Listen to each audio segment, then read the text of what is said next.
రుభ్య నమ. కేతు పురుషాకార చక్రం.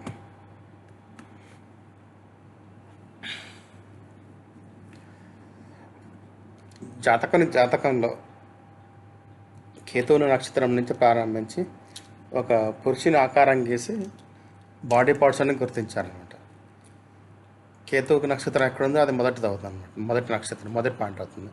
అక్కడి నుంచి 5 నక్షత్రాలు నుదుటి పైన, 2 నక్షత్రాలు చెవుల పైన, 2 నక్షత్రాలు హృదయం పైన, 5 ముఖం పైన, 4 చేతుల పైన, 5 పాదాల పైన, 4 శ్రోణి అంటే కటి భాగంలో స్థాపించాలి. ఓకే. కేతు నక్షత్రం నుంచి జన్మ నక్షత్రం వరకు, జన్మ నక్షత్రం ఎక్కడ చూసుకొని అక్కడ దాకా కౌంట్ చేయాలన్నమాట. ఒక జన్మ నక్షత్రం ముఖం పైన పడితే భయం కలుగుతుంది, నుదుటి పైన పడితే విజయాన్ని సూచిస్తుంది, చెవుల పైన ఉంటే భయం కలుగుతుంది, చేతులపై ఉంటే సంతోషము, పాదాల్లో ఉంటే సంతోషము, హృదయంలో ఉంటే దుఃఖము, శ్రోణి ప్రాంతాలు ఉంటే భ్రాంతి, కష్టాలు, వ్యాధులు మొదలైనవి కలుగుతాయి. ఇప్పుడు మనం వచ్చి ఎగ్జాంపుల్ ఒకటి చూద్దాం. ఇక్కడ same example September 28 Hyderabad place. అప్పుడు కేతు పురుషాకార చక్రం ఫలితాలు చూద్దాం. ఆ రోజు కేతు పూర్వ ఫల్గుణ నక్షత్రం ఉన్నాడు.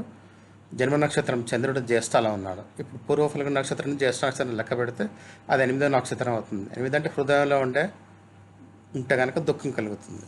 ఇక్కడ మనం చూద్దాం.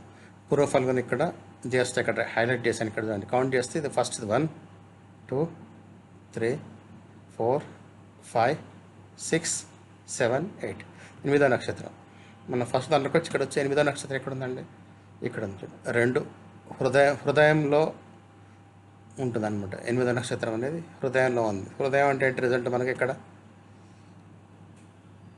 దుఃఖం కలుగుతుంది. ఇదనమాట. ఇట్లాగా మనం కేతు పురుషాకార చక్ర ఫలితాలు గమనించవచ్చు. ధన్యవాదాలు.